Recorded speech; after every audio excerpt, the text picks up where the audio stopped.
Saudi আরব বলেন, যে কোনো দেশে বলেন, প্রবাসীরা যে কত বেশি কষ্ট করে টাকা ইনকাম করে তাদের আত্মীয় স্বজনের ফ্যামিলির মুখে হাসি ফোটায়। আজকে আমি ওরকম একটা ভিডিও শেয়ার করব।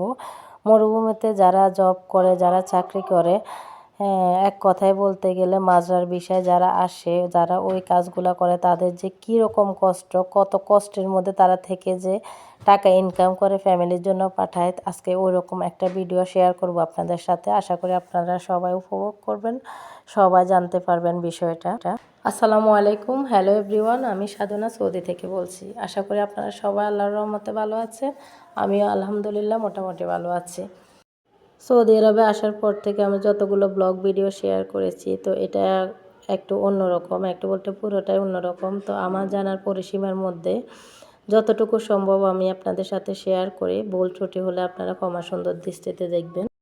আপনারা যারা আমার পূর্বের ভিডিওগুলো দেখেছেন, আপনারা তো জানেন আমার হাজব্যান্ড কেস্তা দোকান করে, যেখানে গানা, মুরগি, তারপর কবুতর এগুলো বিক্রি করে। তো এটার জন্য ওরা মরুভূমিতে আসে, মরুভূমি থেকে কিনে নিয়ে তারপর ওখানে বিক্রি করে। তো এজন্য ওই সুবাদে আমার কয়েকবার আসা হয়েছে মরুভূমিতে। আগে শুনতাম যে সৌদি আরবে অনেকে মাজরার ভিসায় আসে, অনেক কষ্ট করে মরুভূমিতে থাকতে হয় এরকম। তো এখন নিজ চোখে দেখা, তবে এতটা জানি না, যে এতটা বুঝি না যে এত বেশি কষ্ট করতে হয় তাদের ফ্যামিলির মুখে হাসি ফোটানোর জন্য, ফ্যামিলিকে চালানোর জন্য।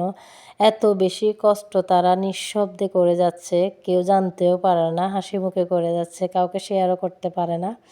তো ওই আঙ্কেলটা যেহেতু আমাদের পরিচিত, পরিচিত বলতে কয়েকবার আসা হয়েছে ওই সুবাদে, তো সিলেটি, ওনার কাছ থেকে সব কিছু শুনে তো আমার প্রায় চোখে পানি চলে আসছে যে এত কষ্ট করে আল্লাহ, এত বুড়া মানুষ, মুরব্বী মানুষ। এই জন্যই মনে হয় প্রবাসীদের নীরব যোদ্ধা বলে থাকে, যারা নীরবে যুদ্ধ করে থাকে ফ্যামিলির জন্য, কারোর সাথে শেয়ার করে না, হাসি মুখে যুদ্ধটা মেনে নেয়।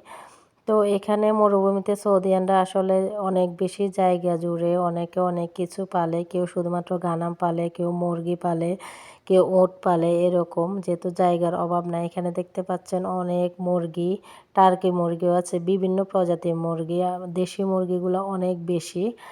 দেশি মুরগি, মুরগির ডিম মানে কীভাবে যে ছড়িয়ে ছিটিয়ে আছে, যে না দেখলে বিশ্বাস করতে পারবেন না। তো আমরা যে সৌদিয়ানের কাছ থেকে আমরা মুরগি, তারপর গানাম এগুলো কিনে, উনি সব কিছুই পালে, মুরগি, তারপর গানাম, কবুতর, ছাগল, ওট সব কিছুই আছে ওনার কাছে। তো এই যে দেখতে পাচ্ছেন, আমরা ভিতরে গেলাম, ভিতরে দেখলাম অনেক জায়গায় এরকম ডিম পড়ে আছে, ডিম পেড়ে রাখছে ওরা। প্রত্যেক দিন নাকি অনেক বেশি ডিম পাওয়া যায় মুরগিগুলা থেকে। তো সকালবেলা ওরা একসাথে, আঙ্কেলরা একসাথে এগুলো সব কিছু স্টোর করে, তারপর যখন অনেকগুলো হয় তখন ওরা বিক্রি করে। তো এদিক দিয়ে আমরা উট দেখে, আমার ছেলে যখন বলতেছে উটের কাছে যাবে, তো উটের কাছেও গেলাম। এখানে কয়েকটা উট আছে, আরও আছে ছড়িয়ে ছিটিয়ে, এভাবে যেহেতু জায়গার অভাব নাই, বিভিন্ন জায়গায় বিভিন্নভাবে রাখা হয়েছে।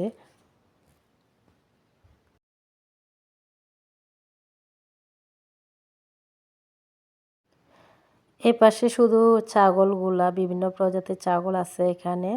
ছাগলগুলা এই পাশে রাখা হয়েছে। আর গানামগুলাকে আরেকজন আছে, উনি সুদানের, উনি গানামগুলাকে ঘোরাতে নিয়ে গিয়েছে।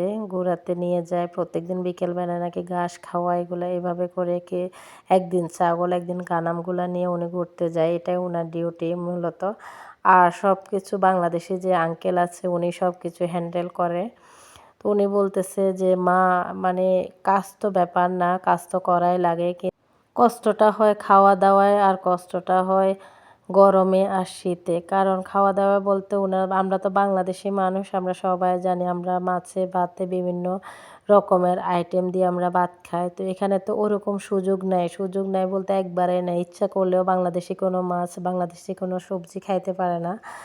তো তার উপরে গরমে এত বেশি নাকি গরম থাকে যে কম্বলটারে ভিজায় তারপর ওটা নিয়ে শোয়, আবার নাকি একদিনে ওটা শুকায় যায়। এত বেশি গরম ওনাদের কাছে লাগে, বলতেছে ওই সময় তো মনে চায় যে মানে মরে যায়, এই এক অবস্থা। তো এই পাশে আবার অনেকগুলা কবুতর পালে, কবুতরের ঘর এই পাশে, সবগুলাকে একসাথে এখানে রাখে। তো ওনার সাথে বসে বসে অনেকক্ষণ ধরে গল্প করলাম, যে জিজ্ঞেস করলাম যে কিভাবে থাকে বা কি, উনি সব কিছু বলতে লাগলো। উনি যখন বলতেছে কিন্তু ওনারও চোখে মানে পানি চলে আসছে, পানি চলচল করতেছে যে কতটা কষ্ট হয়, কতটা তাদের এখানে থাকা কতটা মানে এক প্রকার অসম্ভব, বাধ্য হয়ে থাকা আর কি ফ্যামিলির কারণে। তার উপর পরিবারের সাথে তেমন একটা যোগাযোগও করতে পারে না, যেহেতু মরুভূমিতে থাকে তেমন একটা নেট পাওয়া যায় না। তো এজন্য নেটের কারণে তার ফ্যামিলির সাথে যোগাযোগ করতে অনেক প্রবলেম হয়। সব কিছু মিলায় সব কষ্ট তাদের তুলে ধরলো আর কি।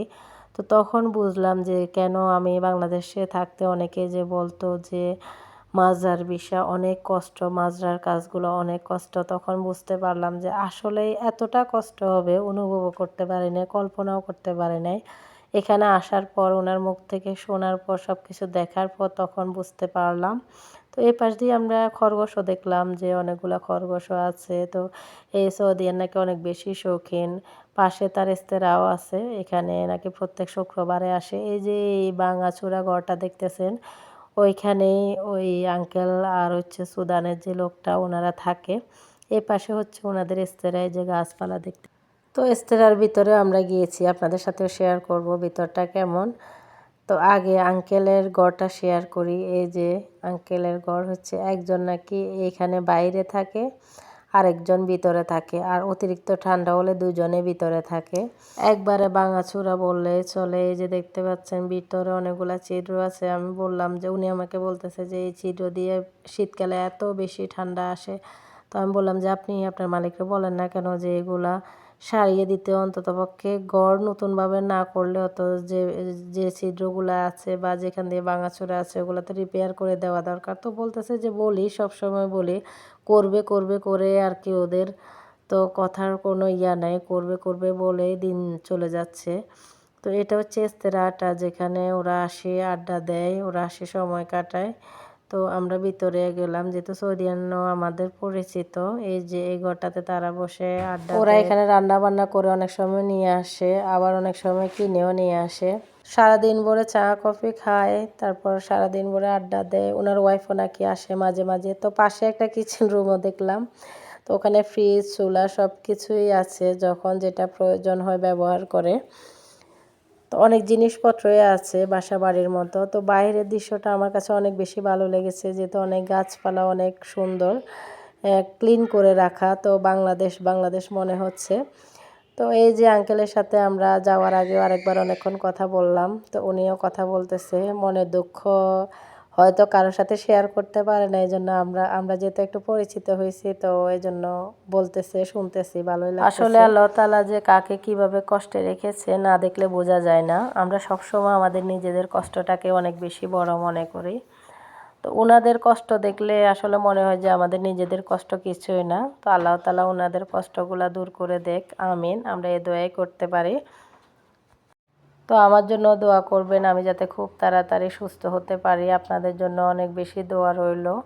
আজকে তাহলে এই পর্যন্ত। আপনারা অনেক বেশি ভালো থাকবেন, সুস্থ থাকবেন, নিজেদের প্রতি খেয়াল রাখবেন। আল্লাহ হাফেজ।